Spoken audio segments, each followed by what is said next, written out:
ジョー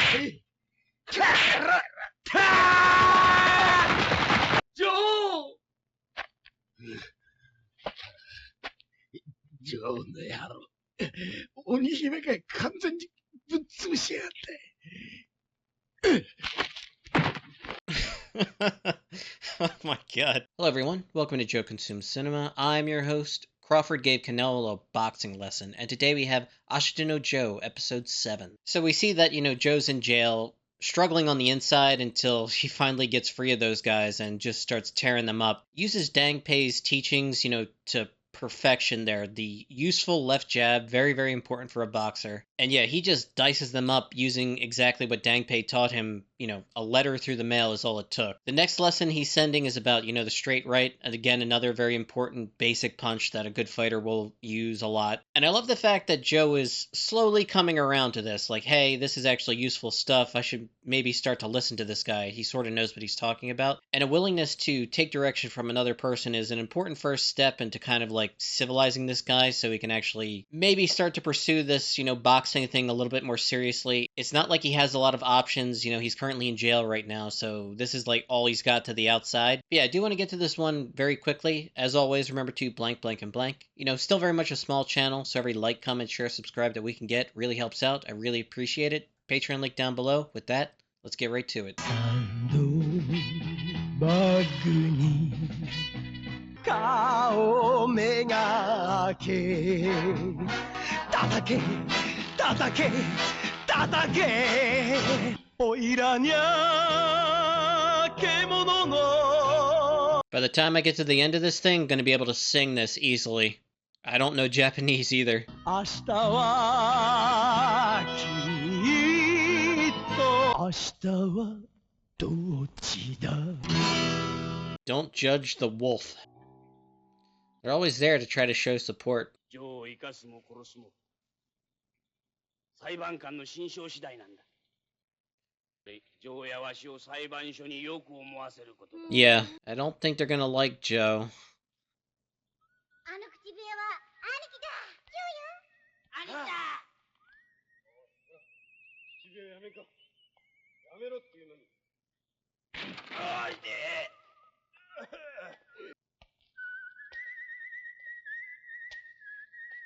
久しぶりだってのにしけたずらしてるじゃないか。ジョー、おとなしくしてないと心象を悪くするよ。心象俺のことを心配してくれるのかい。安心しな。おとなしくしてるよ。おめえ元気そうじゃねえか。みんなおめえのことを心配してな。おめえ明日のためにその一を読んでくれたんだってな。じっくり読ませてもらったぜ。なんならその左ジャブをこの場で試してみるかよ、おっさん。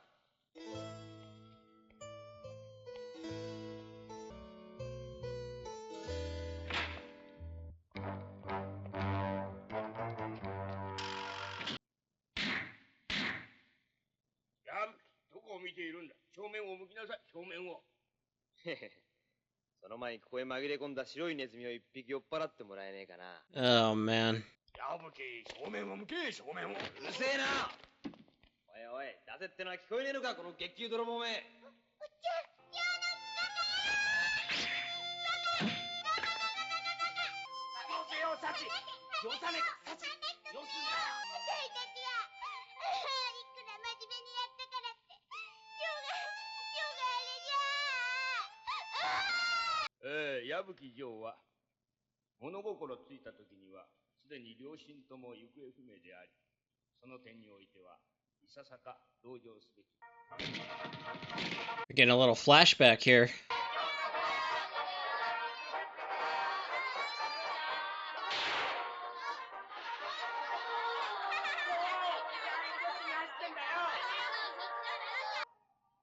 Vaquero!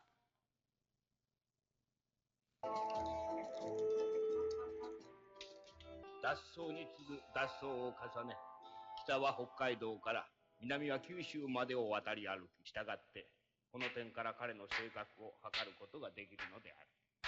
うまいうまいうまいうまい。いやー、大したもんだぜ。そして最近東京のドヤ街に流れ着いた矢吹は、そこの子供たちをそそのかして彼らを部下とし、同じドヤ街の住人である丹下段平氏は、矢吹がドヤに流れ着いたその日から彼と知り合い、自分の生活を犠牲にし、ボクシングの指導を通して矢吹城の更生を図ろうとしたのです。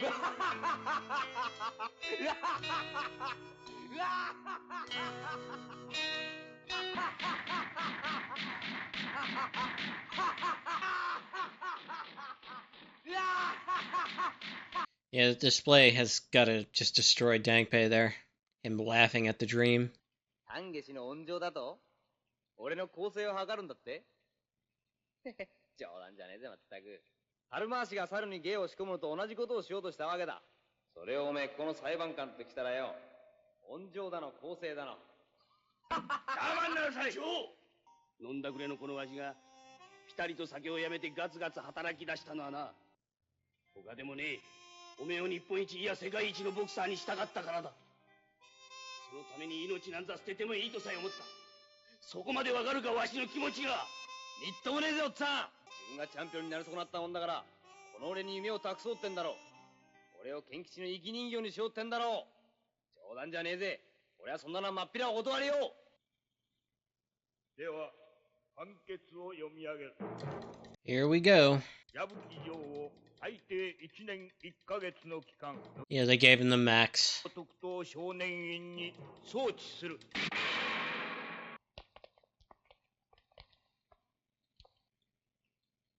これはお嬢様お気に召しましたが、なんとか言ったらどうだい。済ました顔しやがって。矢吹、何をいいか行け。かわいそうな人。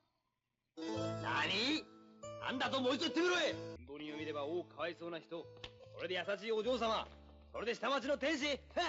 笑わせんな。へへーんでジョー。なんでしけた面しやがって。さあ笑って見送るもんだぜ。それより検討を忘れるんじゃねえぞ。行こう、ご同者が待ってんだろ。検討を忘れねえ限り明日って日が開けるんだ。おめえのどえらい検討の組織が今に何もかもきれいに洗い清めてくれるんだ。明日の。いい加減にしやがれ。俺は1年以上もシャバとお別れなんだい。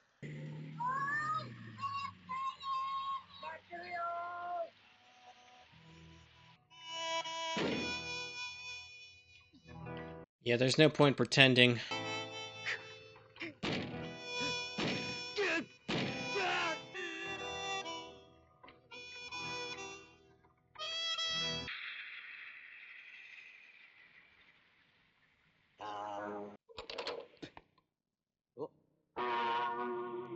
Oh boy, some friends to greet him again. It's a big dude. よう、お前西。お前とは多分また会えると思って待っとったんや。また鑑別書の続きをやろうってのかい。もうお前の血みどろのジャブはこれごりや。待っとったちゅうのはつまり。なんだよ西、震えてるな。寒いのかい。怖いんや。わしゃ怖いんや。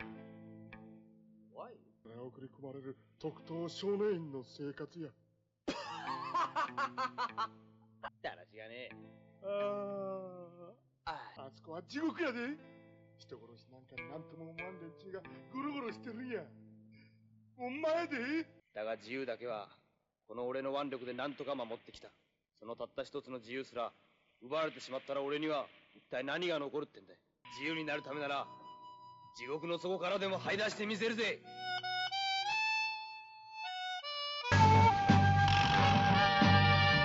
昨日はぐれた狼が明日を目指して立ち上がる。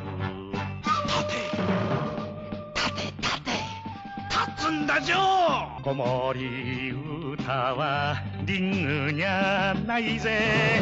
立たなきゃ。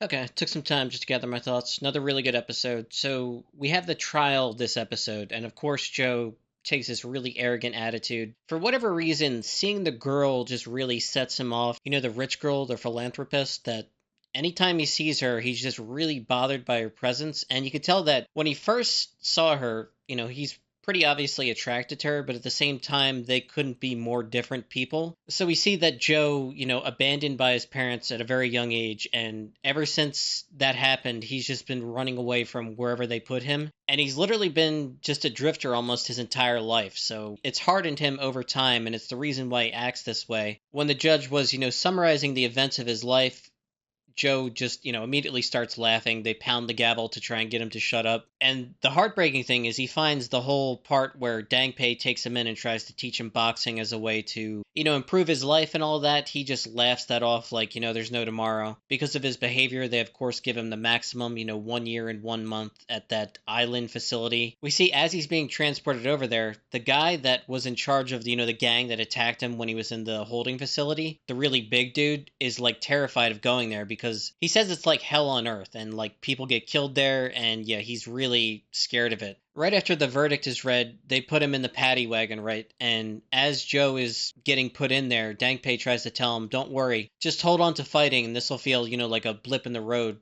Fighting can wash away your sins, that type of thing. Joe again rebukes Dangpei, still is not buying into this idea at all yet. I have a really good feeling that once he gets to this, prison island, it's going to be really rough. And Joe is going to rely on the teachings of Dangpei in order to survive. I think that's what's going to happen. So far he's picked up, the left jab, and, that's a very important punch.